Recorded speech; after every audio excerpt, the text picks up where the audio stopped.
And with potential off-season chat already starting, it perhaps is a good time to mention that we're not yet even at the midway point of the season. After this weekend, we will still have 5 race weekends to go, and then we'll be heading into the second half of the championship. So, I mean, one of Adam Carroll's reasons for deciding to return for the rest of the season to GP2 is that mathematically he's still got a more than possible chance of winning the championship from a standing start at Silverstone. And certainly at Silverstone, Gareth, he showed every intention to re-establish himself as a frontline single-seater race. Definitely, and I think his position with the DTN team he was with a, using a car that was 2 years old.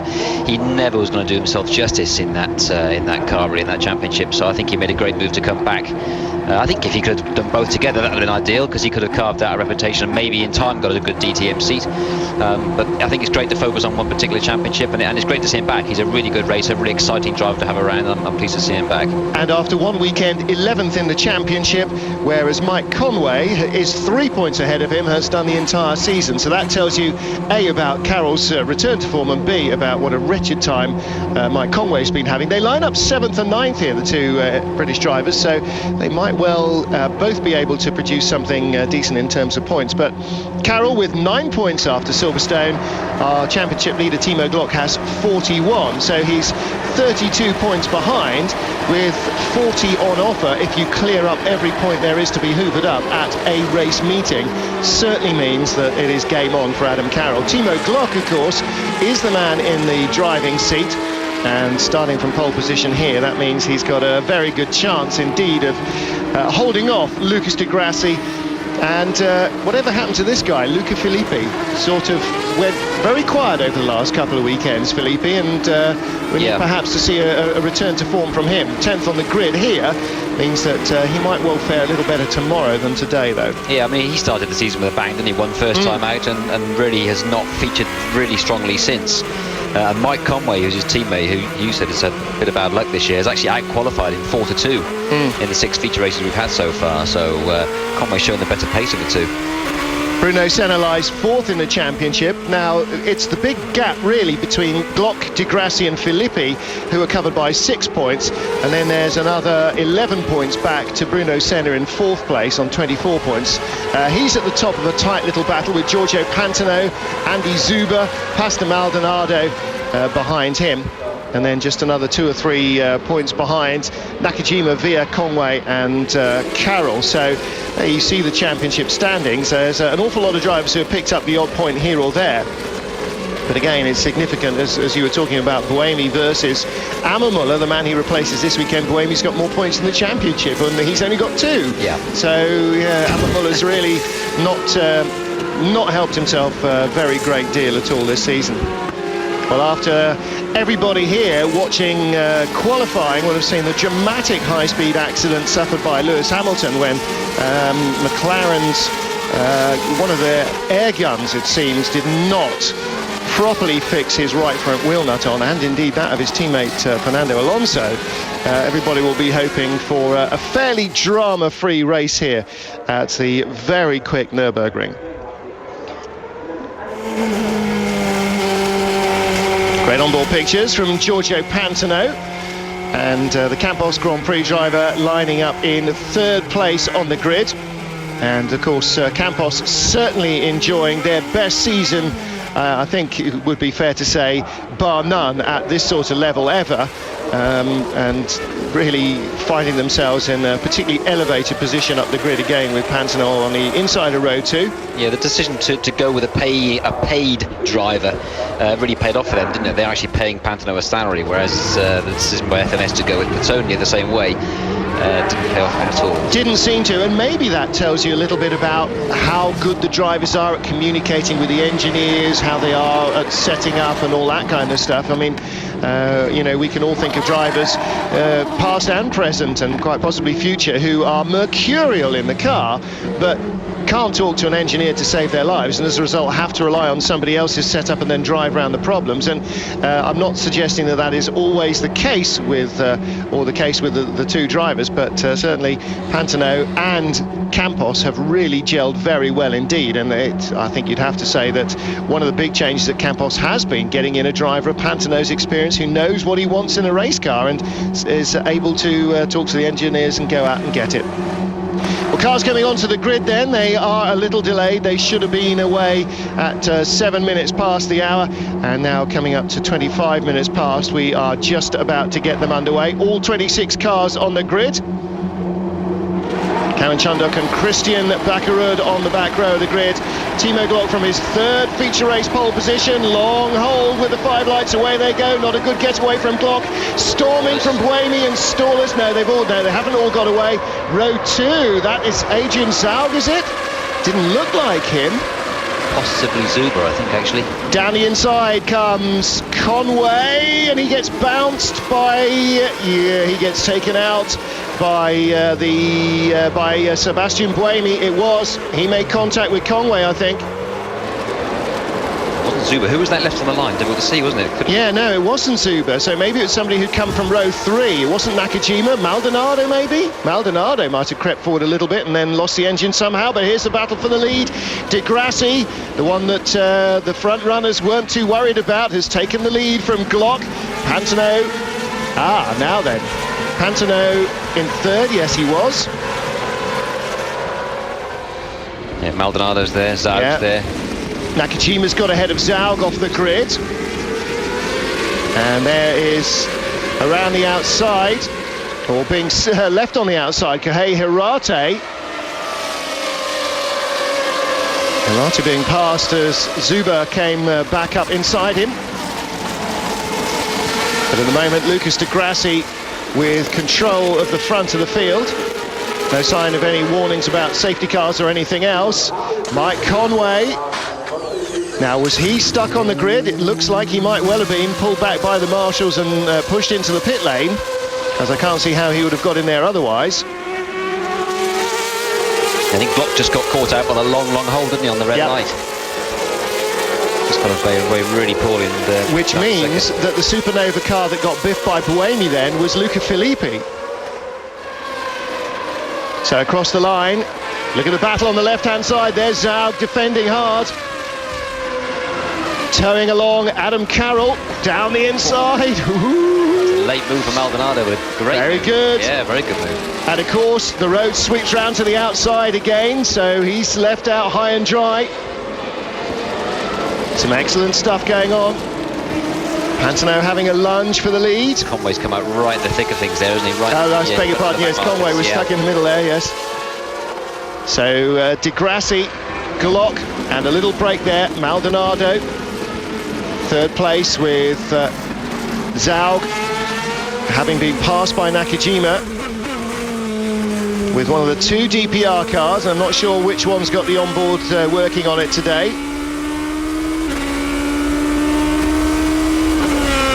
Down to the Dunlop curve. This long downhill looping left-hander. Very difficult to hold the inside line. Sebastian Buemi, forget it. Oh dear, well, something's bent at the front then. They switch it off for him, just to make it quite clear that he doesn't have a choice. Well, that was third on the grid on the left-hand side, got left behind. So, no, that was Nakajima. I'm not sure who that was at all. It was either Zuber or Carroll, but it couldn't have been, because that's not the colour car. Well, exactly, they're both going, so I don't know what was going on there. So Buemi tangling with, it was Luca Filippi, on board with Buemi, down the inside, he's doing all right. Filippi goes right to the apex. Yeah, but Filippi, in fairness, had nowhere else to go, did he? Because he was being squeezed up to the apex by Andy Zuber, so... Yeah, Buemi's got to take the blame for that, I'm afraid. He arrived at the apex really just slightly out of control. Well, they were 4 wide, and there's one line, and they were all going for it. Yeah, so that's the one that's going to close. The inside line's always going to close. Oh dear, look at that. So here we come into the pits then. Now, after the debacle of the hard tyre at Silverstone in very cold conditions, hopefully there shouldn't be too much of a problem here. Nakajima and Carroll both in as soon as the pit lane opens, which is interesting. They obviously don't fear too much tyre degradation at the end of the race. Not quite sure why they're reaping the benefits of good setup from Pantano in those cars. It is interesting to have them pit next to the pass.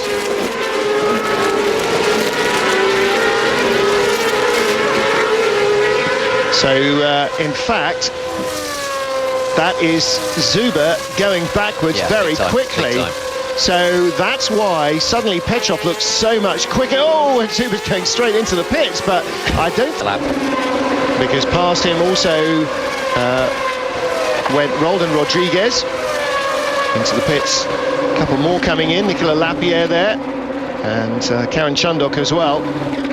Chundok, in addition to being on the back row of the grid, also got held up by Sebastian Buemi being stationary sideways across the first corner away from the start. So really not enjoying the Nürburgring enormously, I don't think, the Indian driver. Look how far away the leaders have got, though. Maldonado and Pantano in third and fourth. And that's really bad news for Giorgio Pantano as we ride with him, Gareth, because he really didn't need to be being left behind by the leaders. Yeah, and it's his own fault really. He was dozing into turn one at the end of the first lap. Maldonado put a great move on him, came from a long way back. Really good move on the brakes, and Pantano's just asleep. And now he's got to try and fight his way back past as well, and he's just not close enough at the moment. Now this is where Lewis Hamilton went straight off on the right hand side. It is flat even in these cars. It's certainly flat in a Formula 1 car in qualifying, and of course everybody race and the car gets lighter, you start carrying more speed through there. It does get not easy flat in the second part of the race. Well, of course this race too to hold the air in, so those who have stopped very early in the race might need to worry a little bit about that, particularly concentrate on the car under braking as opposed to anything else. No, that's very true. Obviously the ambient, it was a very hot day that day, wasn't it? It's much cooler today, but even so, the fact that it's a medium compound, I think that's quite a risk to be pitting this soon. And nobody is out already. Conway has pitted and come back out. Luca Filippi, we've lost Maldonado, but he's not going for it because it's not necessarily the greatest long-term plan. Yeah, somebody of his experience knows really that that's just too risky. You know, maybe if it was on the hard compound today, maybe worth a risk, but I think it's just too risky, and he knows if he did it now, coming into the race, he'd be struggling for grip. Zaug here, comfortably pulling away from Herate up the hill.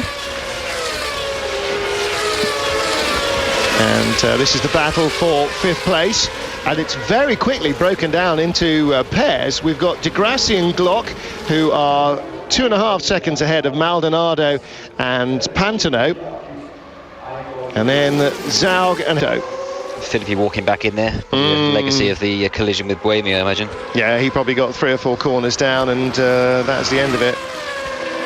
Either that or he's parked. We got done by Maldonado in a very similar move. Well, Maldonado is one of those drivers who has some really great race weekends and just occasionally has a really off weekend, but he seems to have limited those so far to the early part of the season, and really firing quite well at the moment. Herate going strongly as well here. This is interesting to see him now really settled down. I was talking about this last weekend in World Series by Renault, that suddenly after being a championship that was dominated by the second-year drivers, the drivers with the experience, it was the first weekend. Yeah, I think we're decided to go in the pits with the unusual route. Yes, that's right. The rookies now very much up to speed with the cars. They've sort of moulded in with the teams if they're ever going to. They understand a lot more about how to get the best out of the cars, and so hopefully they are less of a disadvantage now, the first-time drivers, than they have been, at any stage during the season, and hopefully that should also for them continue. So we should see the Nakajimas, the Herates, the Petrovs and the people working their way closer and closer to the front of the field. Yeah, I mean, this weekend was a tough one for the rookies particularly. We just lost the trim off his he's dragging it there, hasn't he? Just a hard one for the rookies. I mean, the free practice session was ruined by a thunderstorm, so they only got actually 4 dry laps. And then qualifying was dry, so they haven't really seen a great deal of circuit in the dry. So now Pantano just diving in there from in front of Maldonado. So Pantano's come in anyway, that was clearly the plan. Zaug coming in as well. So top 4 are now De Grassi, Glock, Maldonado, Herate, with Suchek and Petrov 5th and 6th at the Arden pit. No, I think Panther's done what you said. I don't think he passed him on the track. I think probably because the pit lane's much shorter than the track. Yep. He's passed him in the pit lane, if you like, and Maldonado's on track. But I think he just stuck his nose in there. And so, you know, remain to stop, but 28 laps left, so they've still got a big window of opportunity. Zaug hanging on though, and a little queue building up behind him, including his teammate Bruno Senna, who's on the back of that as well.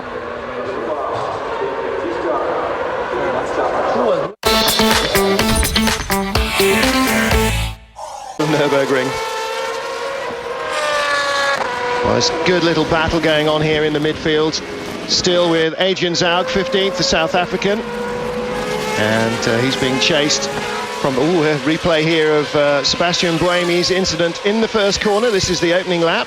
Yeah, I mean, if Philippi hadn't been there, Buemi would have struggled to make the corner, quite honestly, wouldn't he? Yeah, definitely. It was an inside move with far too much left on the outside to try and clear as well. There weren't the gaps opening up for him that he needed there to be. To say sorry, that's fair enough. You can't argue with that. Yeah.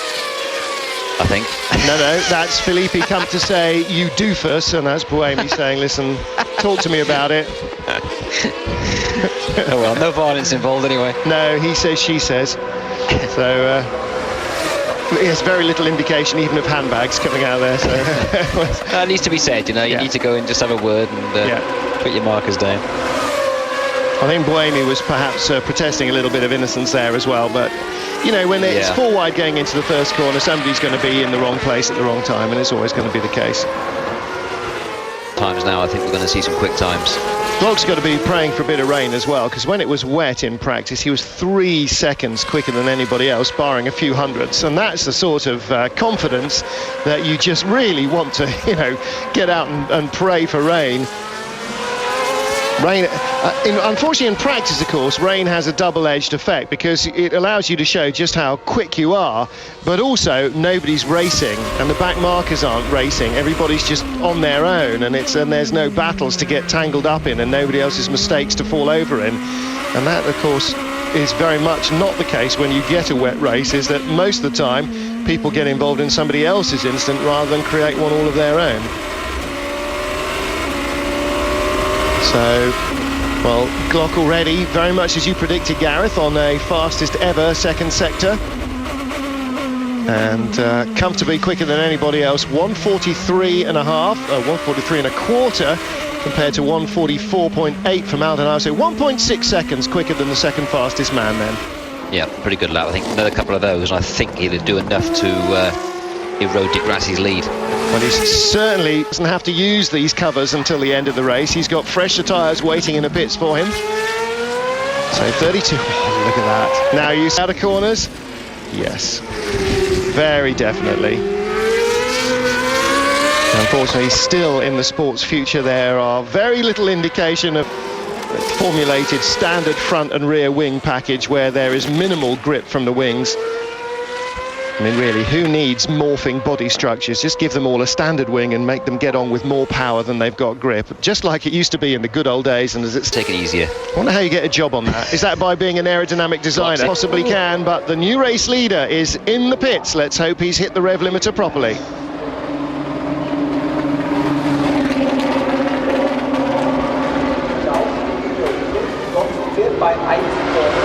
As Glock comes down the pit road, certainly it looked and sounded as though the pit lane speed limiter had cut in properly.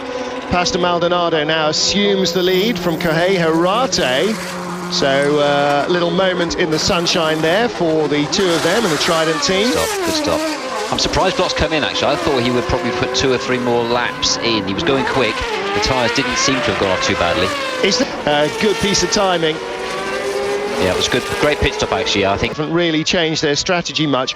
Greatly helped, I think, by the fact that De Grasse out the way, unleashes Glock, couple of blitzing laps, and in they come. All a little bit Formula 1 passing for my liking, but there you go. I mean, De Grassi's last lap, 43.9, compared to Glock's last time lap before he stopped was 43.2, so 3/4 of a second there alone Glock made on him. Well, that, you know, that's the gap between them now. He's half a second ahead plus a car length. There's 3/4 of a second for you. And Jason Hinchey was right in front of them. So yeah, I wonder whether Degrassi came across him on his previous lap as well. That might have cost him a bit of time. That could have been critical to the to Glock getting past as well.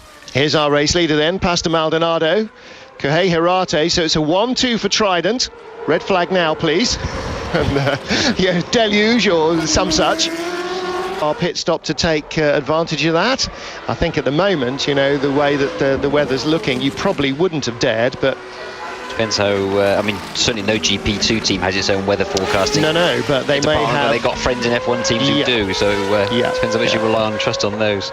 Well, weather forecasting in the Formula 1 game, of course, is very much about immediacy and very little about long-term forecast, long-term outlook. So, yeah, it's.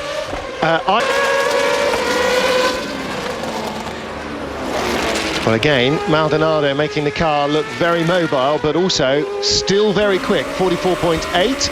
Hirate behind him, 44.7. Petrov, 45.9. He's third at the moment. Yamamoto, 45.3. Again, not really showing quite as much front-running pace as he should be doing. And Glock and Degrassi. Degrassi must be fuming at having been jumped through the pits like that. Yeah, I think he was a combination of factors. Now up behind Tahinchi, and he must get by him on this lap. Maldonado into the pits, handing the team lead, the baton over to teammate Hirate. So Trident still lead. Hirate, of course, won't come on in the same lap, not when they're running first and second together. No chance for the team. What a slick that stop. You compare that one with the Iceport stop. And here comes Tahinchi, and Glock looking at the inside, and Tahinchi's, well, doing his best to let him through. Out comes Maldonado. Don't forget here, Nakajima has actually pitted, so he's... Yes. It's Pantano, I think, behind. It's not V, it's Pantano. Oh, you're right. Yeah, so it's 1, 2, 3, 4. Yes, yeah. Just goes to show, he's in. I mean, he was lapping a good... For Pantano to be close enough. This is last lap. Glock down the inside, nice and early by the pit exit road. He's down the inside. I'm coming through. No mistakes, no false messages there. Now the wheel locked because it wasn't actually touching the ground there down on the inside. Not exactly like the dipper at Bathurst, but it picks it up anyway, so not too much damage there. And the overhead shot really shows you what a classic pass looks like. Even as the road comes right, you can still make your way down the inside. And Degrassi, real grown-up than we give them the credit for. So, no, you're right. It has always produced some of the goods. And in fact, even though we bemoan the fact that Hockenheim never goes through the woods anymore, that new format as well produced a remarkable amount of overtaking the first time we saw it. So now, with everybody stopped, apart from Kohei Hirate, it's Hirate leading, Glock, Degrassi, Nakajima your top three, with Pantano fourth place now, and he won't be very happy with that. Bearing in mind, Nakajima was sixth on the grid and Pantano was third, so Nakajima really is having a very good race here.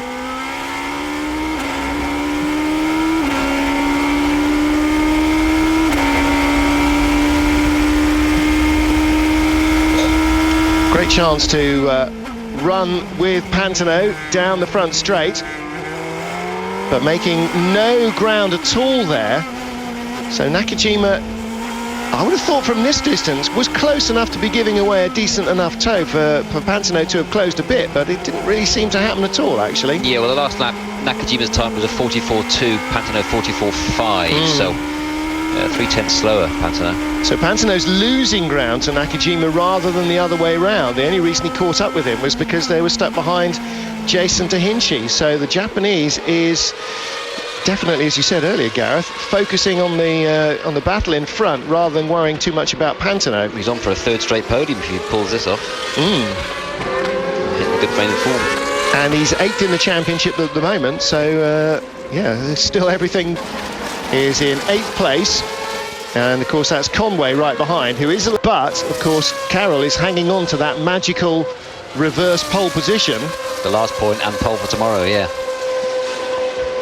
So the Hirate is yet to stop, isn't he? So he's going to drop out the equation, place, possibly. So Adrian Zaug in front is nearly 3 seconds ahead of Adam Carroll, so clearly the FMS car isn't yet at the sort of front-running pace that Carroll would like, and Conway don't be holding him up any, then Adam Carroll won't be fussed at all. But unfortunately, just that moment or two offline has allowed Senna to sniff right up behind him. No, it looks to me like Adam's... That's interesting. And Hirate at the moment going as quicker than they are, actually. 44.9, they're mid-45s, 45. Every chance, in fact, that Hirate will come back in front of these guys. Yeah, I think you're right. I think he probably will do. Yeah, he's basically 40 seconds ahead of Carroll, isn't he? Oh, and Senna has a long look down the inside. And in the end, Adam decides he's got to turn in. Senna was still at the apex. And it's dinked the little front upright off the left-hand side of Senna's wing, but importantly, Adam Carroll is out of the top of the grid for race 2, that's for sure. A long way down if he can get the car restarted. Yeah, he said, can I come through? And Carroll just didn't shut the door on him, but didn't give him quite enough room, you know, obviously knowing he was there, so... Yeah. Well, long braking distance, and he's out, unfortunately, so that's really put the kibosh on what was looking like a very successful weekend for Adam Carroll. It was a long, as you say, slightly languorous approach down the inside by Bruno. Well, here's where it came, and in fact it was quite late as well, just sort of, I'll show me nose at the apex, and Carroll gave him 3/4 of a car's width. Yeah. Who was that off on the outside? That was Conway off on the outside. Yeah, he's obviously run wide, I think, wasn't he? So down the inside comes Senna. Conway's given him enough room, but Senna's not on the curbs, avoiding the impact. In fact, he's sort of going straight through. Yeah. Oh yeah, Senna's got to take most of the blame for that. You know, it's, well, Conway gave him enough room to pull off the pass, and Senna didn't quite have the pass to pull off, I'm afraid. So, all of which means that Vitaly Petrov has shuffled his way a little bit further up the order. Javi Villa now has also moved up. That was him in 8th place as Hirate still leads. Then Senna, then Lapierre, then Petrov, and everybody else moves up as Carroll retires from what was 8th place. Oh my goodness me. Yes. No contact there at all. That was Chandok diving inside Sandy Negrao, and at the very last minute somehow finding a way of spinning it rather than centre punching him. An attack of bravery, and then it rapidly disappeared. Yes. He could see the talent and or luckometer hitting 0 there, and decided that spinning it out on the inside was the only way to go. Very, very late lunge. And, well, Negrao gave him as much room as he can, but again, down the inside there, Chandok just didn't quite have the car under control, did he really? No, never. It's never really on that. Do you think they need a bit less gravel trap and a bit more tarmac runoff area on the outside there? I know the tyres are very close because the circuit doubles back on itself and everything, but... Oh, and in's our leader, Kohei Hirate, into the pit lane. So now then, be very interesting to see where he comes in. Adrian Zaug in what will be 6th is 35 seconds behind. Maldonado, his own teammate, is in 6th, and he was 32 seconds behind Hirate. That's Maldonado. On the right of your picture is Maldonado. Hirate has passed his team. Maldonado, he will hold on to what is now 5th place ahead of his teammate after a dramatic exit from the pits by Kohei Hirate. On the 19th place, so it's sort of a bit of a long way from the glory days of qualifying in Magny-Cours 2 or 3 weeks ago. Yeah, I think after a shunt of that scale, just needs a bit of time to play himself back in again, doesn't he, really? Yes, I would think that might be one that he's woken up in a cold sweat a couple of times about recently, wouldn't you? Yeah, I mean, I don't think he'd admit that, but certainly I'd be surprised if he didn't. Well, it's one of those things. It probably is not actually replaying itself in any detail, because the brain does that thing where it shuts out. You know, right. Drivers always say, "Well, the last thing I remember is Amamula slowing dramatically or whatever," and then you know, people asking me if I was okay. The brain of exactly what flashed in front of his eyes, and do you know what? For his own peace of mind, that's probably not a bad thing. He's had a little look there at Suchek, desperate to try and get by, and it looks as though he is potentially quite a lot quicker. Whether he can translate that into a pass for 13th or not remains to be seen. He needs to hurry up a bit because Sandy Negrao's closing in fast on both of them. The back of the front block is just eking out a lead. Here we are. eking out his lead. 2.6 seconds now. Mention somebody else, see if they pop up. Yeah, he's going very quickly actually, 1:44.0 to 44.22 of Di Grassi. And in fact, Viso, 46.4 his last lap, 1:46.4, so 2.2 seconds slower than Glock, and that's not in the driver or the chassis. No, I think it's in Souček, isn't it? I think he's well stuck behind Souček. You know, it's because all the guys in front of Souček are in the sort of high to mid 44s. Yeah. Yeah, so Andy Souček really not having the sort of season he wanted here. Front runner in World Series by Renault last year, former Spanish F3 champion, and really hoped to hit the ground running here, and it just hasn't happened for him. He's really been off the boil most of the year. Nelson Piquet, we were talking about him earlier, of course, with his dramatic race here 2 years ago in sweltering conditions. Viso having a look at the inside, not quite close enough. Where Piquet stopped early, as I recall, and then continually locking up one right front tyre, or the right front tyre, they don't have more than one. And then eventually there was no tyre left and the air all came out in a dramatic high-speed delamination that threw the tread off and pitched Piquet off into the barriers.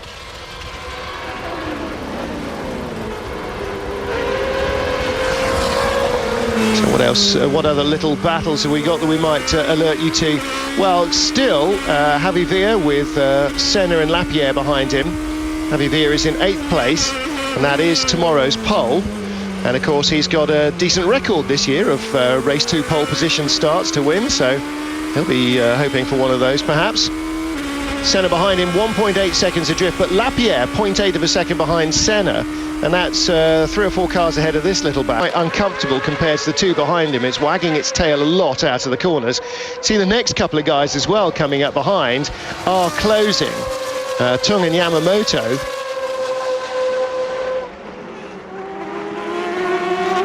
And unfortunately, yes, all the same. And look now, the BCN pair are right behind Viso.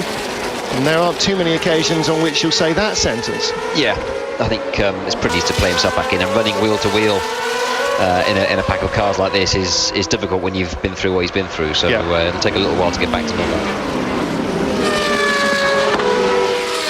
Well, this is the way it went up to the Vidal chicane. Souček on the brakes. And Viso didn't quite avoid the contact. I was thinking Souček has just got a bit of a braking. The car is so bad when he gets to the corner. Yeah. He's got to slow it more to get in. Well, the BCN pair shaping up for an incident. Tung and Yamamoto battle. Yamamoto is outside to inside pass. So as Negrão moved up ahead of Souček. And Viso does too. Yeah. He's looking still very squirrely off the corners, Andy Souček, so maybe he's just really unhappy with the way it's going. Maybe they got some very duff weather information and it's on some nice soft settings. Plug them in, 2 BCN cars go past you. Without any problems, yes, absolutely. Oh, here comes Ho-Pin Tung. There you go. Long way down the inside under braking, and wouldn't be at all surprised if Souček's not into the pits in the next lap or two, because he's really, beating his head against the wall now. And you know, I'm still the car at any stage. It's just so not like them. Very strange, isn't it? Dave Price's experience. Absolutely. Timo Glock leads then from Lucas Di Grassi. Kazuki Nakajima on for podium in 3rd ahead of Pantano, and he is ahead of Pantano and staying over 2.5 seconds away. So Pantano doesn't look like he's going to break down the Japanese driver's resistance either.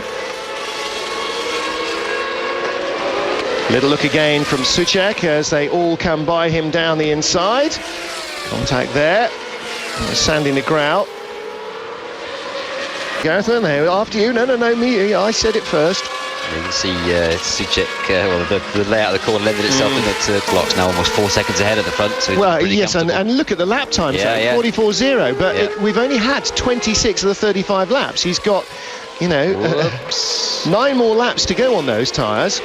You can already see that Pantano's found that there's not quite as much juice in them as there was earlier. Well, he did bit of advantage is that Di Grassi's tyres will fade quicker than or earlier than his will, or continually fade earlier than his. So he's got a bit of a buffer there. Roldan Rodriguez having a go with Vitaly Petrov. This is for 11th. What will be much newer, but also Maldonado's a very aggressive driver, isn't he? I think his tyres will be in worse state for that as well. Yeah, definitely. And he's only, what, 0.7 at the line, yeah. Herate is all over Maldonado, and as you say, I mean, Herate went to about mid-race distance, didn't he? Yeah, so he's laughing with his tyres. Yeah, and in fact, that was not a bad call either, because he, you know, the longer... Oh, get off the line. Yeah, that's that. No, you carry on. Oh, now, hang on a minute. Where's the other Durango car gone that was ahead of him?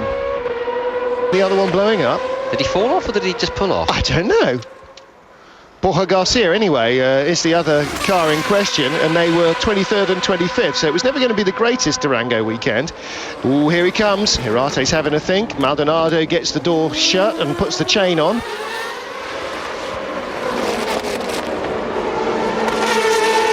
Ah, you'll be glad to know that, right, oh dear, I'll talk about that in a minute. As Herate dives inside, and again, there is the meat in the tyre. I think you're right, Gareth. Yeah. Very interesting. That's pretty comfortable in the end, isn't it? He's pulling away already.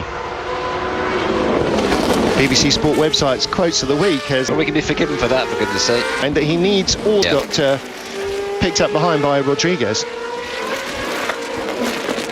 Now, so where is the yellow then? Because we're not seeing one anywhere, but clearly, as you can see from the graphic at the top of the screen, a yellow flag is being displayed. I assume it's for the Garcia stoppage, wherever he pulled off.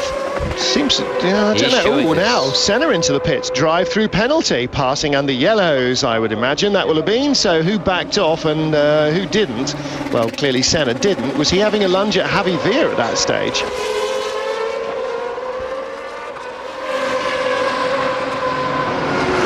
Block de Grassi, Nakajima, Pantano, Herate, Maldonado, Zaug and Villa, Rodriguez, and then this group. Negrão, Viso. It's the replay of... Well, that's Viso, wasn't it? Yeah. Negrão, Viso, Yamamoto, Tung, Hinchi and Senna it will now be. And another replay of that. We've seen this before, haven't we? A couple of times. Getting deja vu all over again. Viso behind Sandy Negrão, as you can see them there on the screen, 12th and 13th. So Viso not an awful lot further forward than he was originally.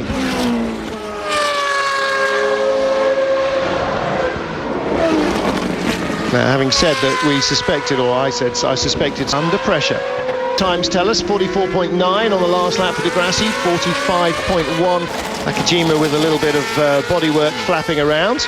Let's see what that was. It'll be the support for the upper winglety thing, probably, won't it? Waving around there.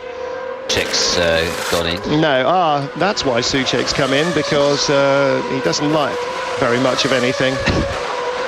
Wobbly right front wheel. Somebody's been watching the telly rather too long this afternoon, I think. Well, he's got a lot of pickup on it, hasn't he? But that could have been from just coming down the pit road anyway. But Andy Miller, yeah, hacked off. Yeah. We see there again. You see, you know, the engineering backup at DPR is, you know, hardly random and average. I mean, they've got some very good engineers. It's a well-run team, and yet they just, you know, can't catch a cold. No. A lot of the time, which is just quite perplexing. Anyway, Rodriguez, determined to get by Petrov, still hasn't made it. Teammate Sandy Negrão closing up, so too is Viso, so too is Yamamoto, all of whom are comfortably quicker than Petrov. Petrov lapping in the 1:46 bracket, and the next 1:45s. Conway's pinched fastest lap with a 43 dead. So there are all sorts of exclusions in the fastest lap battle. You've got to finish, you've got to be not having started from the pit lane and various other things. Hinchi loops round. Chasing Tung, he was, for 16th.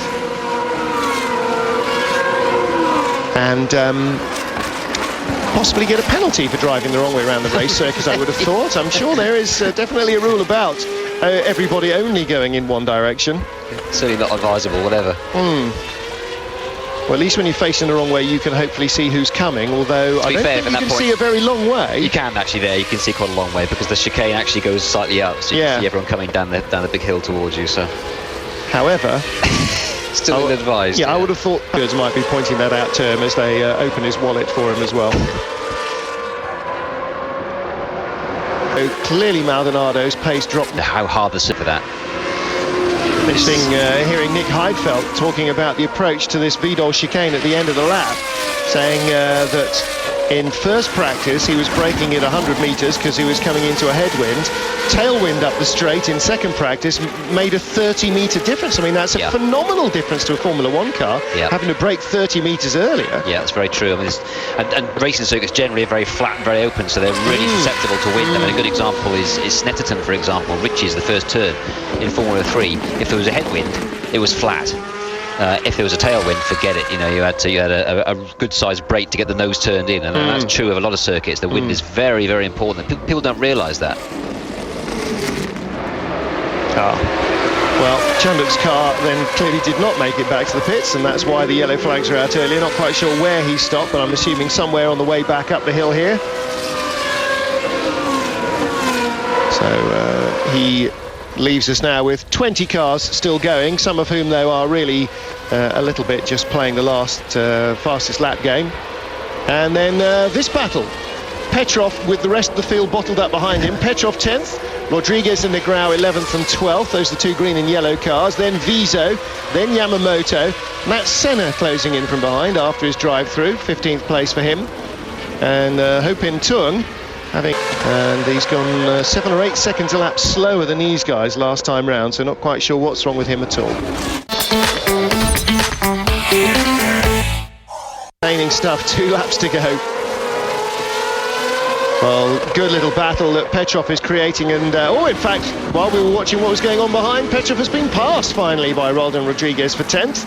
And luckily for Petrov, everybody else was busy tripping over each other. And here's where it started, behind him, with Viso having a little look at Sandy Negrão in a previous chicane. Then Yamamoto down the inside, Viso sitting there. Great stuff. Battle for second gets closer and closer. Do you think Nakajima can do this on the last lap? He's only 0.6 behind. But slowly caught him over a good few laps. He's not night and day quicker, and I don't think he'll have enough to get past, to be honest. Last off a little bit, 2/10 on that previous lap. A little bit too much at this stage of the race to be doing that with someone breathing down your neck. He's just about winning the first race here in the Nürburgring. Timo Glock claims victory, and a very dominant performance. Lucas de Grassi second place, with Kazuki Nakajima officially 0.6 behind him at the line. No, 0.4 behind him at the line. But Timo lost at the start, and that is the top 3 behind, keeping Nicolas Lapierre behind. He's kept Nicolas Lapierre safely out of shooting distance. So Javier Villa for Racing Engineering again, 8th place in race 1, and that will mean pole position for the sprint race and the final sort out of the final chicane. Rodriguez, Petrov, Negrão, Viso falling over each other. Senna all over the back of Viso, and couldn't quite get by him at the line, but some entertaining dicing in that little group. Yamamoto got back in front of Ernesto Viso in the last lap, and his teammate, Viso's teammate, Timo Glock, winning for iSport. It's been a tough couple of weekends for the iSport team one way or another, particularly for Timo Glock, and well, physically actually, particularly for Ernesto Viso, but to come out of the final corner at home and claim the win in the first race gets him the big points haul that he really wanted from this weekend. That seems as though Jason de Hinchy has finished his race facing the wrong way again. That was critical for Glock, wasn't it, to get back on track with a win this weekend, really. I mean, his championship challenge had faltered the last 4 races. You can't afford to do that, you know. 4 races without any points at all is not good enough. So good, great result for him, and also to win at home as well. It's great for his sponsors. Which makes him our first 2-time winner of the season, although he has not won a feature race before. He won the sprint race in Spain, so yeah, with some reservation, he's our first 2-time winner. Of course he is, but yet to win 2 of the same kind of races, and no sign at all of anybody taking the double so far this season. So it'll be interesting to see what tomorrow's race yields. Yeah, I mean, Glock's been closer to doing that, hasn't he, before? I mean, obviously qualified on pole at Magny-Cours and had that coming together with his teammate. Well, that wasn't even remotely close to winning both races, in fairness, was it? He didn't even get close to making the first corner. No, but the point, my point was, he'd won a race already and Yes. should have converted that to a win as well. Yes, absolutely. Really, that was right. utterly avoidable. Yeah. In all sorts of embarrassing ways. Of that. Yeah, I'm sure they won't be wanting to be, but I'm sure that will follow them around forever and ever and ever. So there is the unofficial result then. Timo Glock, Lucas di Grassi and Kazuki Nakajima, the drivers that we will see on the grid. And from 8th backwards will be on the podium, the race 2 grid 8th backwards, with Veer and Zaug on race 1, on row 1, Maldonado and Herati for Trident on row 2, Pantano and Nakajima on row 3. So Viso then will struggle, as will Senna, a long way down the order, 14th and 15th, Conway 18th, Adam Carroll, well, it's going to be a really rotten return to full-time GP2 racing for him here in Germany after that collision left him spun out of the race with no engine to carry on with. And that's a little unfortunate for Adam Carroll, because he came in full of vim and vigour for the rest of the season, and it's immediately had his bonfire slightly extinguished, hasn't he? Yeah, I mean, it happens, doesn't it? He was clearly struggling with the car. It wasn't working to how he wanted it to, and he got taken out by somebody else. So these things happen. He had a great race at Silverstone. I'm sure he'll bounce back. I mean, we've seen him time and again, years gone by, in the last 2 years, he makes great progress in the sprint race on a Sunday morning. So he seems to rise to that particular challenge. He generally makes great progress everywhere. He is certainly one of the racy drivers out there. Good to see him back, and good to see Timo Glock on top of the podium as well. Certainly in terms of renewing his enthusiasm for the series. Charlie Whiting sums it all up. Well done indeed. Lucas di Grassi offers his congratulations as well. And I think you'd have to say beaten well, Lucas di Grassi, rather than well beaten. He wasn't hollowly thrashed, but it was a good bit of work between Glock and the team after they'd seen how di Grassi had played his cards to decide how to respond best to that. Yeah, I think, I mean, at least ART have led a race this year, which is more than they've done so far. But still, disappointing compared to what they're used to over the last 2 seasons. But it is a vague return to form. But certainly, yeah, I mean, I think, as I said, Glock was really just shadowing him and stalking him to see what he was going to do. And it made it very easy for iSport to make a decision once di Grassi came in. Which leaves us pondering Nakajima, who had a good weekend at Silverstone, both races in the points, but up until then had only had the odd point for 8th place or 6th place and fastest lap. So Nakajima seems, again, perhaps now that they're really into the meat of the season, he's really got his head around the car, working well with the team. He really seems to be producing the kind of speed that he promised to earlier on in the year. So yeah, definitely. I think I've said all along that he's a very exciting driver. He's knocked some rough edges off, and I think he's managed to do that. I mean, 3 straight podiums indicates he has calmed down, but he's kept the pace. So well, yes, he's stopped knocking the edges off the car now, also, which is vital. Yes, yeah, particularly for your comfort in your team, but also for your comfort up and down the pit road as you have to talk to all these people, or in the paddock out in the boonies, as it slightly more accurately is, of course, when you talk to everybody. So that could be entertaining, and I wonder how much we'll see some of those who didn't get off to a great start sort of closing up the gap on the front runners.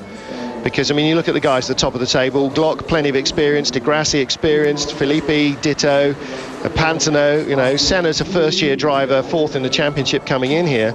So, I mean, he's had a good start to the season, but it is the drivers that you could have picked out, on the entry list and said, yeah, they'll be, the first to go fast. Who exactly have done that, being the first to go fast? Yeah, I don't think there's no surprises really, is there? I think 1 or 2 have had some poor luck. Mike Conway, for example, you probably would have hoped would have been there more consistently. Yeah. Got fastest lap today, I think, so it's good for him. He had a podium at Silverstone, so he is getting there, but just needs a bit of a luck change.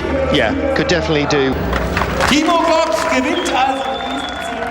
Timo Glock then wins at home in Germany, and very relieved he is to be back on the top step of a GP2 podium. Well, Gareth, you can see how much that means to him sitting there while the anthem was playing, thinking, which of these drivers are we going to see in Formula One? Well, of course, Glock's already had that first flirtatious taste of Formula One.